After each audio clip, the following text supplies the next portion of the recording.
Welcome, everyone. This is the fourth in the ScaleUp Group series of sessions with successful entrepreneurs whose journey might well have useful lessons and insights for our audience, the latter being tech entrepreneurs leading high-growth businesses. For those who do not know, ScaleUp Group is both an advisor and co-investor in such businesses, harnessing as we do the awesome knowledge, connections, and experience of our 39 partners whose track record as entrepreneurs speaks for themselves. End of the plug. Talking of our partners, I'm delighted to be speaking today with Guy Rigby, a mover and shaker in our world, as well as one of our partners also. Guy, I've included you as being an entrepreneur, but in your own words, you have more or less said you are not, despite your track record. So let's see if we can set the record straight here. Maybe even rewriting your own history of yourself. For instance, unlike you, I've been wary of describing myself as an accountant also, as this can be a turn-off for tech types, I notice. And regrettably, that was a long time ago, in my case anyway.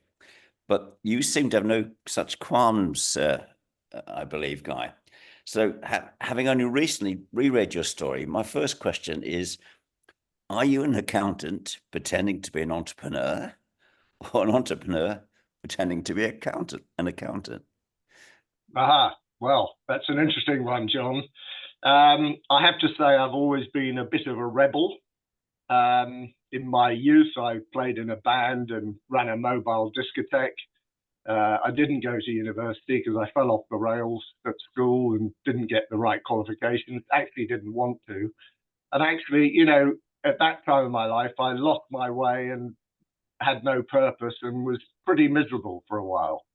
So it's a really interesting start. And but out of the blue came this opportunity to work in a small accounting firm that had a big client. Its biggest client was a company called Chrysalis, which was a music company, as you may know. And since I love my music and I love my discotheque and all the rest of it, I actually spent most of my training there and loved it. And I think that's what made me sane and kept me on the rails in terms of getting the accountancy qualification. Those of a certain age may remember the bands of the day, which were Jethro Tull, 10 Years After, and Procol Harum. I don't know if you remember those. After qualifying there, I worked as their royalty accountant, collecting royalties of millions of pounds, lots of funny stories there, paying them out to the bands and the artists. But I realized that that wasn't really the future. So I was approached by a family friend who asked me if I'd go and be financial controller in his small distribution business. That quickly turned into me becoming finance director on achievement of certain goals. And I found they were lovely people, but I was absolutely bored stiff. So I managed to do a deal with the boss. And I said to him, and this was in 1978, by the way, and I said, look, if I can find my replacement, will you become my first client when I've found my own accountancy business? And he agreed to that. And we were lifelong friends. He was actually a Typhoon pilot during the war, but wonderful guy. And on the 1st of January 1979, I started my little accounting firm in the West End of London, which was probably the most entrepreneurial part of my career. And I built that business up to about 50 people by 1990. So in those days, I was climbing the ladder, always looking for the next opportunity. So when I was approached out of the blue by a city firm called McIntyre & Co., who wanted to buy the business, I was very flattered. We did the deal in 1991 with me selling him my business and becoming one of its partners. And I ended up as senior partner of that firm in 1999. So that's the kind of background. You have to judge now whether I'm an entrepreneur or an accountant, or perhaps a bit of both. Well, Guy, I'll let our audience draw their own conclusions from your answer. But of course, I'd forgotten the Chrysalis bit. You know, Chris Wright, co-founder of Chrysalis, and I were co-partners, investors.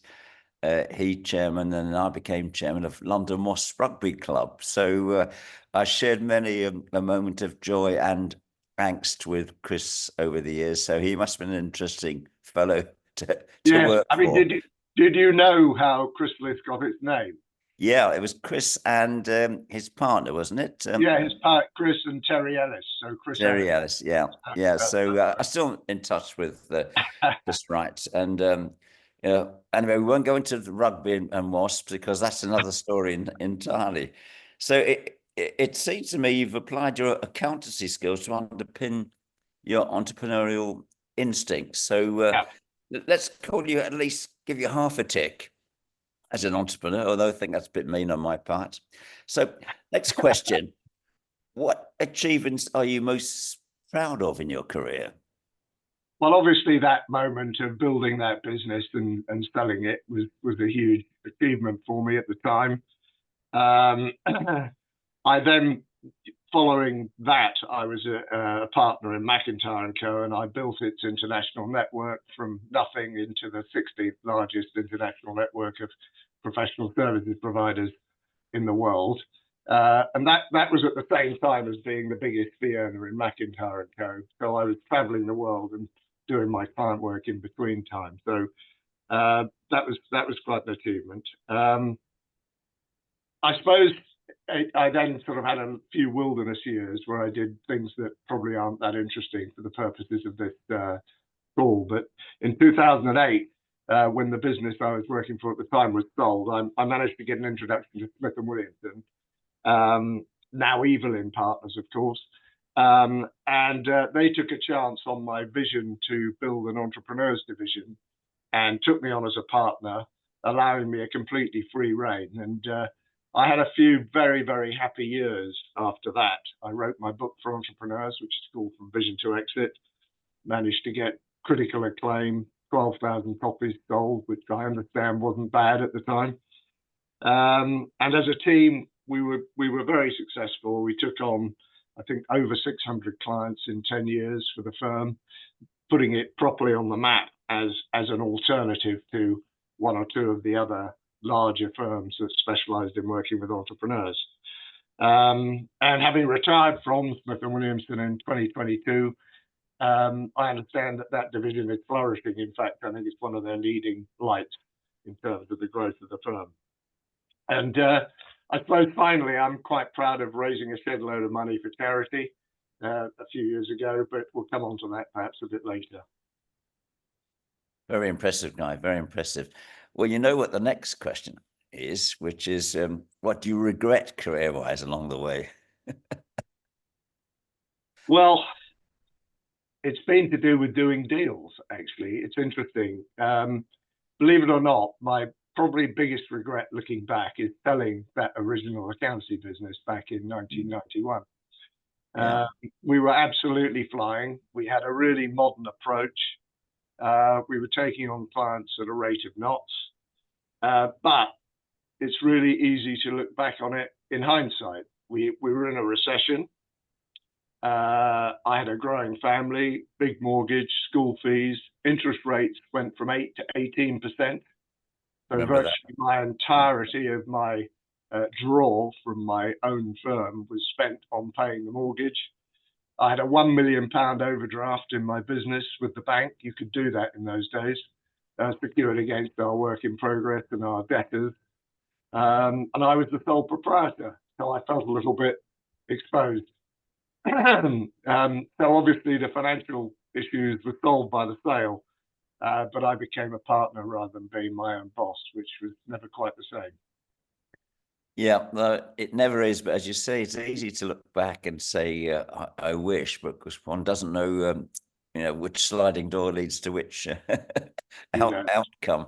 But I do think the whole issue of selling out and merging or whatever it is you do is really challenging, particularly from a cultural point of view, because I went on to become the senior partner of what then became Hayes McIntyre. I'm sorry, I was senior partner of McIntyre and Co, and I merged the firm with Hayes Allen, becoming Hayes McIntyre.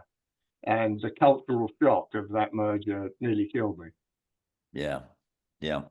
But of course, that gave you tremendous credentials for what you did with Smith and Williamson, and since then, I found that, because I found a software business which had this, to quote, 20-year overnight success, floating and then selling it, etc. Gives one some credence when you're talking to entrepreneurs today. Otherwise, you're well, arguably, we're both just boring accountants Well, that's true. However, the accountancy qualification, I think, has been pretty useful to both of us in terms of understanding how businesses tick. Yeah, you get that helicopter view, don't you, of the whole business. Yeah. So, but thanks for that, your candor about, let's say, half a regret. Doesn't sound like it's bearing too much on you. You have observed many other entrepreneurs as being one your own. I think I'm going to give you a full tick for that now. Have you formed an opinion as to what are the essential characteristics required to maximize their chances of success?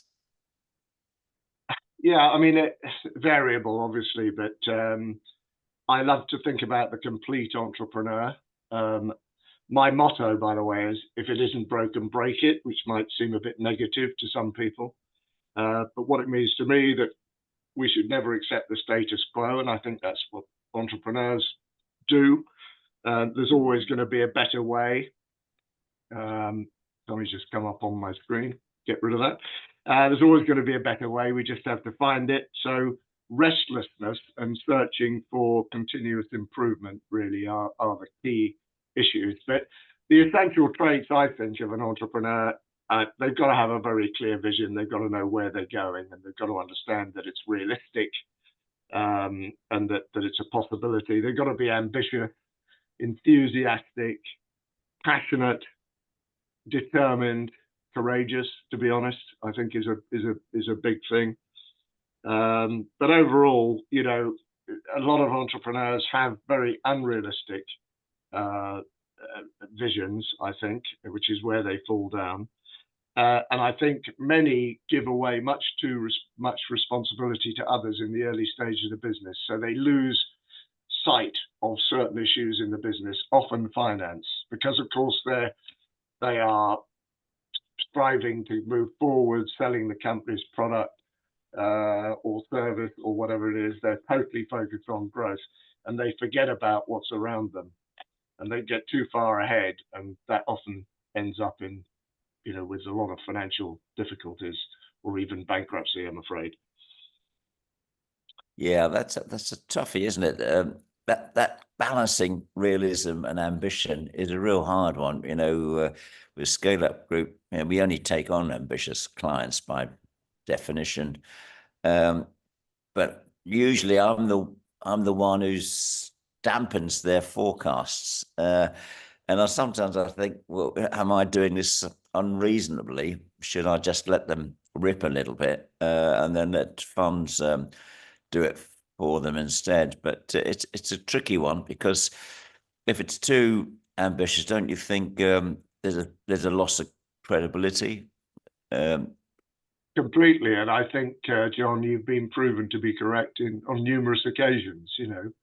The entrepreneur is always the optimist, and especially when they're in selling mode or sales mode, because they're always going to say they can achieve this and they can achieve that. But yeah, bringing it back down to earth is an essential capability, I think, and a big role of a sensible advisor. The other aspect is this one you picked up on, which is over delegating early. That's a really toughie. One of my favorite phrases is it's a very thin dividing line between abdication and delegation. And often, you don't know whether your colleagues are good enough until you delegate, and then if you're unlucky, you discover they're not, and that sometimes could be life-threatening for the company, can't it? I think it definitely can. And I think the abdication thing is the key, actually, because delegation, I think, is okay, providing you're fully aware of what's going on yourself, and you keep a control over it. But often people say that's not my role anymore. I mean, I once had a very successful retail client. Um, uh, they came into my office one day and said, can you value our company? And I valued it at about 25 million. We thought it would be worth about 25 million. And they said, oh, if only we knew what we were doing, because we've only been running this business for 18 years. And I'm sure that if we got some real hot shots to come and run it, we could make it worth 50 million and then sell it.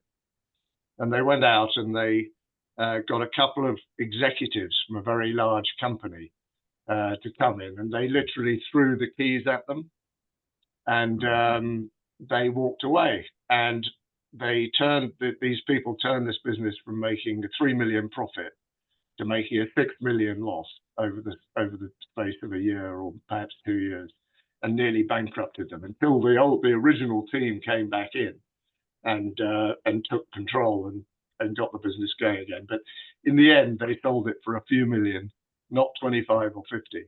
And it just goes to show how that abdication of responsibility can really backfire. Yeah, I think that hiring is, and of course with entrepreneurs raising growth funding, by definition, there's an expectation they're going to grow fast, add new management layers, etc., in a very kind of hothouse atmosphere next 3 to 4 years, say. And the biggest risk is that they're hiring strangers, isn't it? And on top of that, you've touched upon another point I was going to ask you later on, which is you sometimes can be over-influenced by very successful corporate types, who've been in a completely different world. So, we often talk about the challenges of scaling up, but what about the ones of scaling down? Well, I think that's a really interesting one, because my experience is that small companies growing are all about growth, and big companies are all about management, and they are completely different animals. And you always think that the big company executive or expert can come down and transform the prospects of a small company, but often that is completely not the case. It's the opposite. In fact, they can destroy it, as in my earlier example, actually. I mean, there are just completely different skills required for starting a business and growing it and running a large, established, recognized business. I sometimes think of it, someone who's driving a speedboat versus someone who's in charge of an oil tanker. They're both, in theory, captains. Yes. But you wouldn't have the speedboat captain do the oil tanker, and vice versa, and the corporate, I suppose, is what I'm thinking of, the analogy for the oil tanker, and with a speedboat, of course, you've got to be very flexible, and you're going at great pace and sometimes make wrong moves. But anyway, we're touching the nautical thing, which I'll come back to shortly with yourself. All right, no problem. So striving constantly for an improvement is one of the traits I think you've identified. But overdone, can this be a negative for those around the entrepreneur, do you think? I think as a founder, your business is your baby, right? So you're very enthusiastic about it. You're very passionate about it. You want things done very, very quickly. If you see things that are wrong, you want to correct them. And that can negatively affect some of the troops who perhaps aren't quite as passionately engaged as you are. So someone once said to me, Guy, you're too far ahead of the troops here. You're exposed. You need to let them catch up a bit to make this battlefield a bit more playable. And I think that is true. Yeah, you do need to stay in touch and not alienate people by trying to move too quickly. They always say success by the inch is a cinch, and success by the yard is hard. So I think that has something to do with it. I've noticed some entrepreneurs expect the same degree of passion from people they hire, even though the people they hire haven't got the same skin in the game or motivation in terms of rewards. That I think getting the reward scheme correct for different individuals. I mean, any thoughts on that? Yeah, I mean, I think that, obviously the modern way of rewarding is through share option arrangements, which are tax beneficial and all that sort of stuff.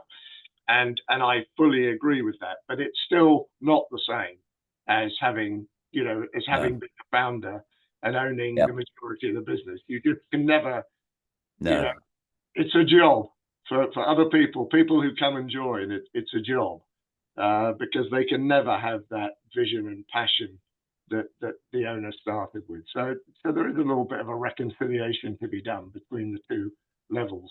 And it can be very frustrating, I think, for a founder to look at people who don't appear to have the same enthusiasm, the same service ethic, whatever it may be that they sell in their business. Yeah. Frustrating. Yeah. I get that. Do you think that obsession, which can lead to micromanagement, do you think, well, first of all, can be a problem hiring people, can't it? But also, do you think many founders have a natural sell-by date?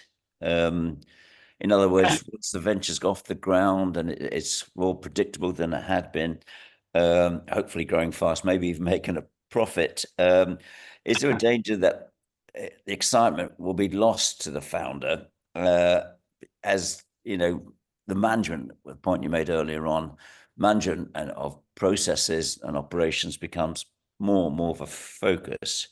And is there therefore a mismatch between the entrepreneur's restlessness and this desire to run a more efficient business?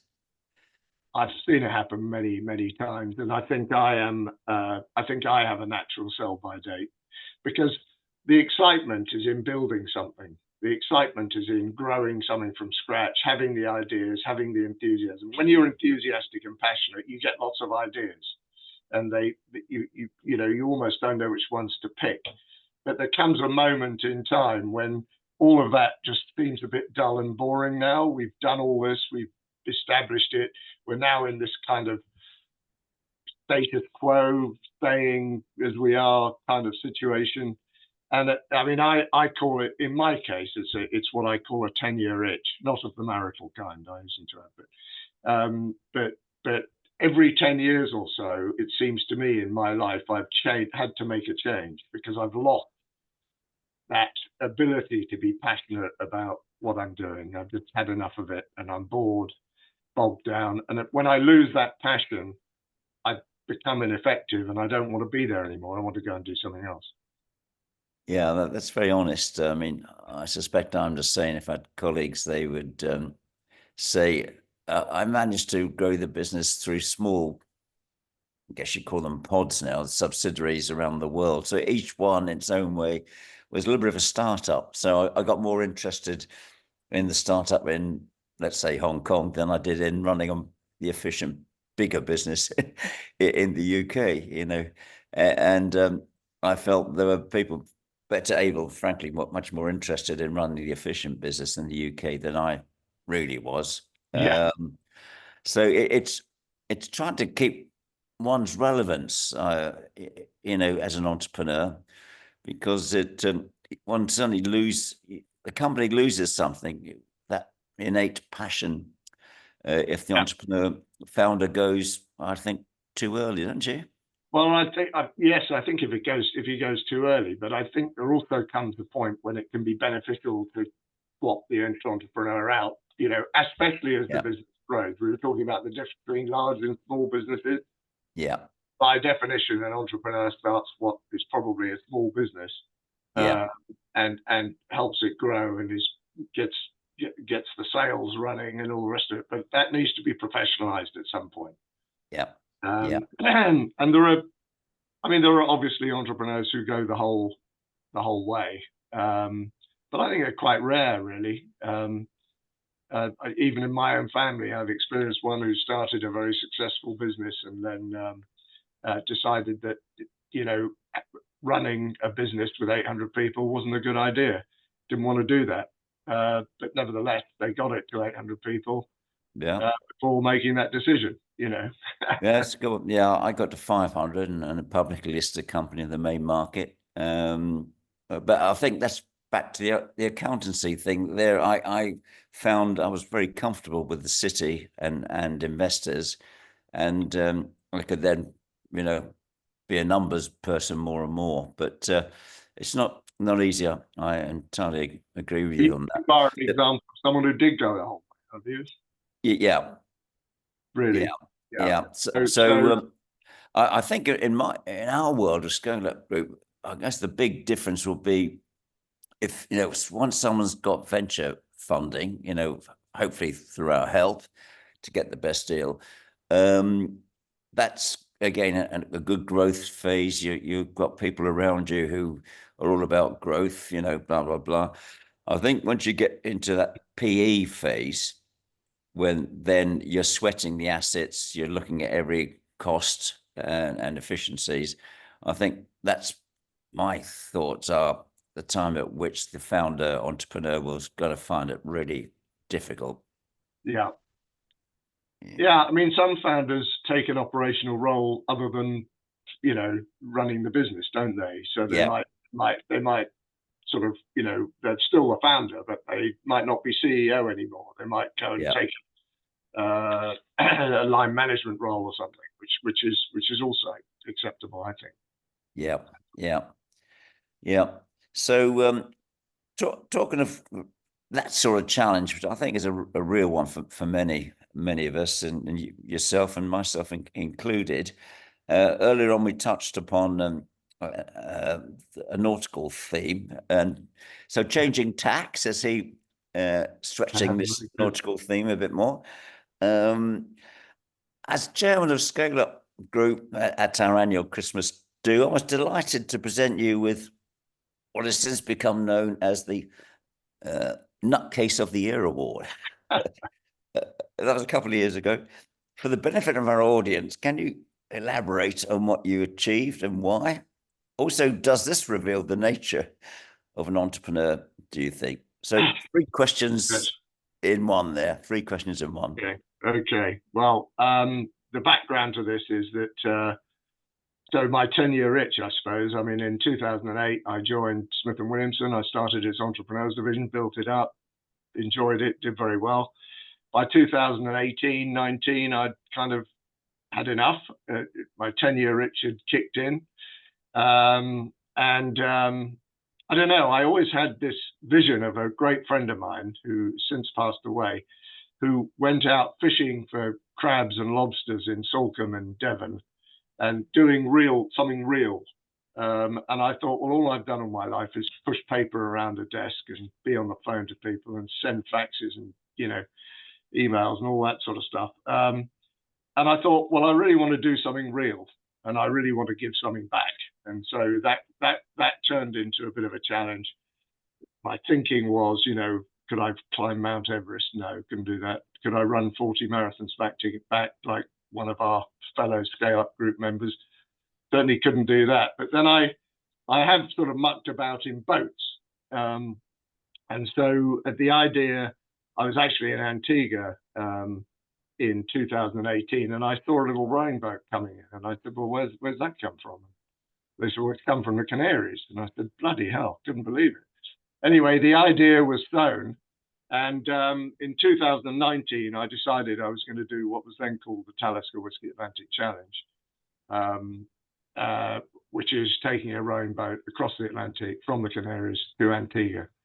And I ended up doing it with a friend of mine called David Murray, who was a bit younger than me. But nevertheless, we managed to get across in 53 days, 3 hours and 42 minutes.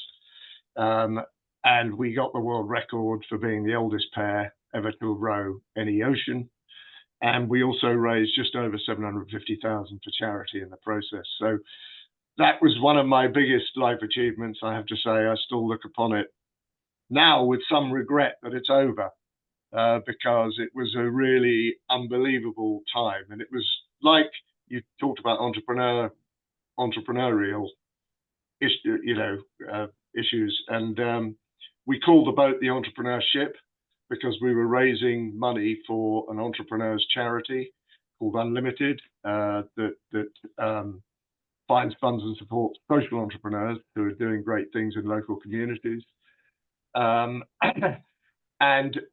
we started a company to manage the whole process.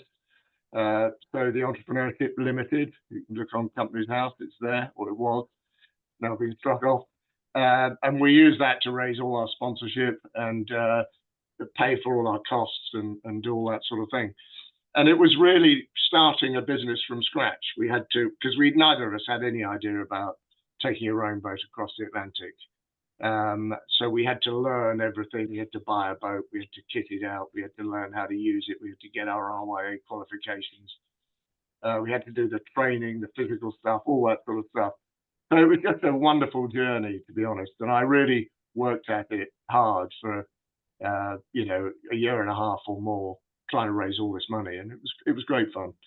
Such a shame it's all over. But now, of course, the legacy is that we have a boat. And I put 2 people in it every year to row across the Atlantic. Last year, one of the 2-man team became a 1-man team, and he actually won his race. But the idea being that we continue to raise money for charity by putting people in the boat. They get the boat for free. I am looking for crews for 2026 and 2027, in case anybody's listening. And we hope to raise a lot more money for charity in the coming years. That's absolutely awesome. Absolutely awesome. If you were someone listening to your ambition, before you did it, would you say that's completely unrealistic? No.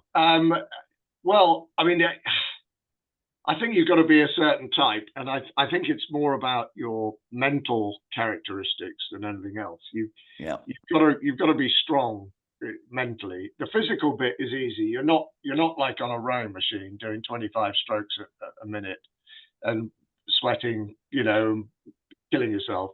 This is a gentle row. It's just this rather a long one, because you row for 2 hours on, 2 hours off, 24 hours a day, 53 days. We had an hour off on the way across, and you just keep going, really. And our motto was never give up, which is still my motto. I still wake up in the mornings when I think I've got something challenging coming up, and I think never give up. And it's a great way to look at things. Yeah, I think a form of self-hypnosis is de rigueur for entrepreneurs. My phrase was not if, but when. Yeah. Okay. So any setback, I thought, oh, well, that's one setback less for the future. Well, great stuff, Guy. And when I talk to various people, and I must say my trait is similar, the entrepreneurial zeal does carry over to their charitable and other activities as well. I think it's all part of the same person, and probably extremely healthy for the individual to have something which is not only your work obsession and making money for yourself. Very, very impressive, and I hope one or 2 people listening will take up your suggestion. And I might be interviewing them in due course. Well, one last question, slightly self-serving from me, but why did you become a partner in ScaleUp Group? And also for the benefit of our audience, what do you do there? Okay. Well, John, you and I must have met, I don't know, 7 or 8 years ago, I suppose, and you'd already formed ScaleUp Group, and I was very impressed with what you were doing and loved the idea of what you were doing. And I think we struck up a bit of an alliance. I was a partner at Smith & Williamson, and you were running ScaleUp Group, and I think we became your home for meetings and things like that. Yeah. And I used to attend some of the meetings and chip in occasionally on sort of tax and financial issues and things like that. And when I left Smith and Williamson as a partner, I approached you and you kindly said that I could join as a member, even though I am not a technology entrepreneur like most of your other members. But I am passionate about it. I think what you do, I think we've raised money for 12 companies so far or something. And our members have invested a few £1 million, £5-6 million alongside, something like that. And I love the idea of what we do, helping technology businesses to grow and achieve their goals. So I think my role, you ask about my role is probably one to promote ScaleUp Group wherever I go. Indeed, I have a business card with ScaleUp Group on it. I have 10 actual activities now. I've got 6 entrepreneurs that I mentor and various other things that I do, but including the boat. But the business card I carry is ScaleUp Group.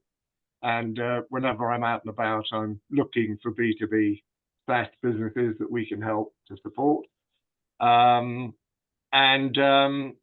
suppose I do bring a slightly different angle to the group. Sometimes when the discussions do move on to things about tax and the like, I seem to have some sort of background ideas that are sometimes helpful. So that's what I do at ScaleUp Group, and I really enjoy my role.